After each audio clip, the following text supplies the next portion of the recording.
Olá, galera. Hoje nós vamos falar sobre um outro composto orgânico, que são as proteínas. Esse composto de grande importância em todo ser vivo. Vamos lá, então. A unidade monomérica, a unidade básica das proteínas, são chamados aminoácidos, né? Todas as proteínas são formadas a partir de ligação em sequência de cerca de 20 aminoácidos. Tem existente, então, em torno de 20 aminoácidos. E aí nós temos um grupo chamado grupo carboxila e um grupo chamado amina. O grupo amina tem um formato básico, uma estrutura básica. Já o grupo carboxílico tem um caráter ácido. Os tipos de aminoácidos. Existem dois tipos de aminoácidos. Os aminoácidos essenciais e os aminoácidos não essenciais. Vamos definir o que é esses dois. Os aminoácidos essenciais são aqueles que o nosso corpo não produz. Portanto, nós necessitamos ingerir. E os aminoácidos essenciais, não essenciais, são aqueles que o nosso corpo produz, sintetiza. Nós produzimos em torno de 12 aminoácidos não essenciais. Logo, nós precisamos ingerir 8 aminoácidos essenciais, né? Diga-se de passagem, a dieta brasileira, né, que tem um arroz e feijão, é uma dieta bem completa, porque o arroz tem 3 aminoácidos essenciais e o feijão 5 aminoácidos essenciais. Logo, nós vamos completar a nossa dieta, os 12 que nós produzimos, mais os 8 aminoácidos, os quais nós ingerimos, totalizando aí 20 aminoácidos, né? Então, a dieta arroz e feijão é uma dieta bem interessante para, né, nós obtermos os aminoácidos quais nós precisamos. A ligação entre os aminoácidos é chamada de ligação peptídica. Então vamos lá. Ligação peptídica. Uma ligação peptídica é a união do grupo amina, NH2, de um aminoácido com o grupo carboxílico de outro aminoácido, através da formação de uma amida com perda de uma molécula de água. Então isso é a ligação peptídica. Lembrando que a cada 2 aminoácidos você vai ter uma ligação peptídica, né? Se você tiver 3 aminoácidos, 2 ligações peptídicas. Então ligação peptídica será o número de aminoácido menos 1. Isso é ligação peptídica. Veja só. Eu tenho aí um aminoácido 1 e o aminoácido 2.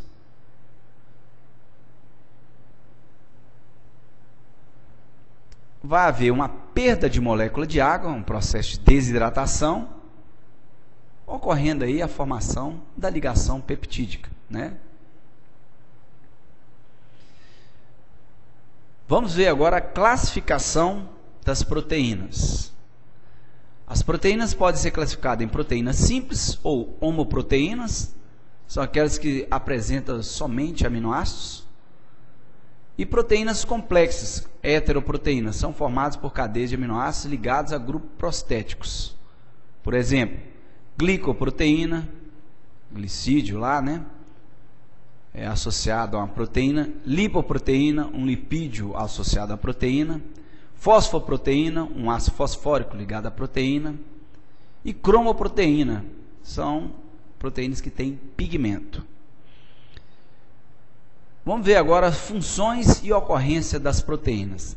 As proteínas exercem diversas funções. Vamos ver, primeiramente, elementos estruturais, né? O colágeno tem um papel aí, né, de contração, né?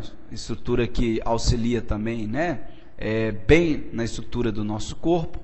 A função do colágeno no organismo é bem variada. Atua desde as células ósseas até as células da pele, mantendo-as unidas e firmes. Tendo em vista, né, que o colágeno ele faz parte de um tecido chamado tecido conjuntivo, né? O tecido conjuntivo. Então, o tecido conjuntivo ele tem a função de unir um tecido ao outro. Tem um papel importante no combate à celulite, o colágeno, e estrias, além de ser corresponsável pela maciez da pele. Mioglobina, tá aí, né?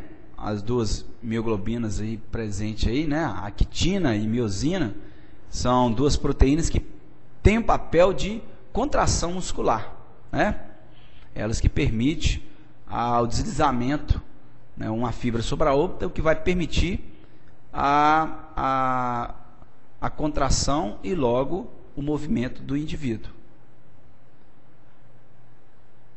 A proteína também tem um papel de transportar gases. Uma proteína que transporta o gás é a hemoglobina.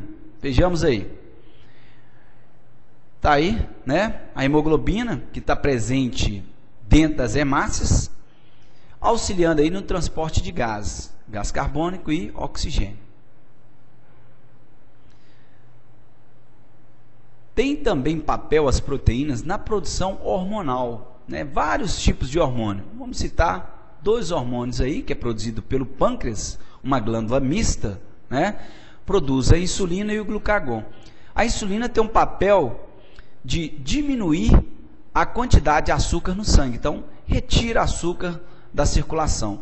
Já o glucagon aumenta a glicemia, coloca açúcar na circulação. Então o glucagon quebra o açúcar lá do fígado, na musculatura, lançando esse açúcar na corrente sanguínea. Então aumenta a quantidade de açúcar na circulação.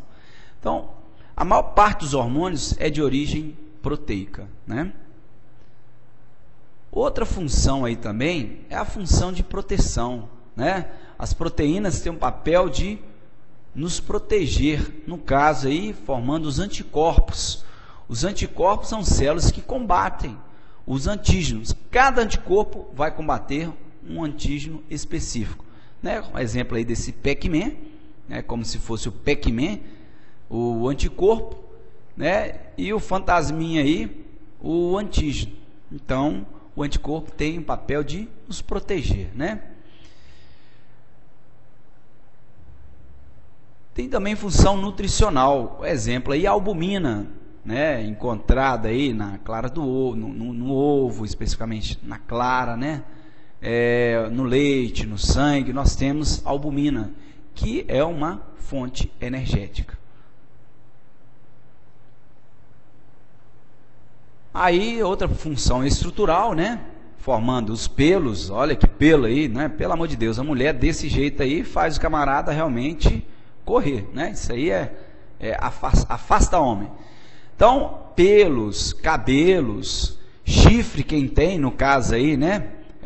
Veado, no caso aí do boi, o corno, as garras, né, dos animais, o casco da tartaruga, né? Enfim, então tem papéis aí de proteção, certo?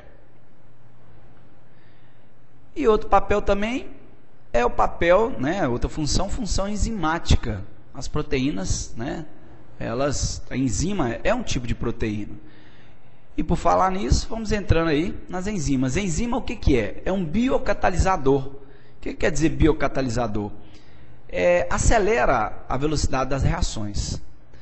Toda reação no nosso corpo tem participação enzimática.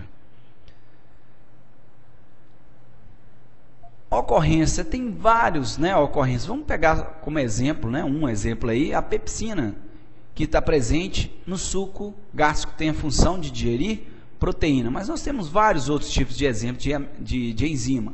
A amilase digere o amido, né? Maltase digere a maltose, enfim. Aí nós vamos ter vários tipos de enzimas que auxiliarão na reação. Nesse caso que nós estamos falando, é no aspecto da digestão, né? As enzimas são proteínas especializadas na catálise de reações biológicas. Elas estão entre as biomoléculas mais notáveis devido à sua extraordinária especificidade e poder catalítico. Então, toda enzima ela tem, né, o seu substrato específico, seu local de atuação. Amido, o substrato, quem vai atuar? Amilase. Veja bem, com isso, nós percebemos nesse gráfico aí, a diferença entre a energia livre da participação aí de enzima e a energia com a participação da enzima. Veja bem, no gráfico, pode ilustrar muito bem isso aí. A energia de ativação sem enzima é alta, né? Porém, sem a participação enzimática, a energia de ativação é alta. Porém, com a participação da enzima, a energia de ativação é baixa. Nós podemos visualizar aí o verde seria, né, a curva em verde, energia de ativação sem enzima. E o vermelho é energia de ativação com a enzima. Então, diminui a energia de ativação. Ok, olha só, vamos ver a ilustração dessa imagem. Aí nós percebemos, né, o esforço que o indivíduo faz numa reação sem enzima, né? E aí o caminho da reação com a enzima. Então nós percebemos que uma reação com a enzima, ela ocorre muito mais rápido, com menos energia de ativação. Então esse é o papel das enzimas, né?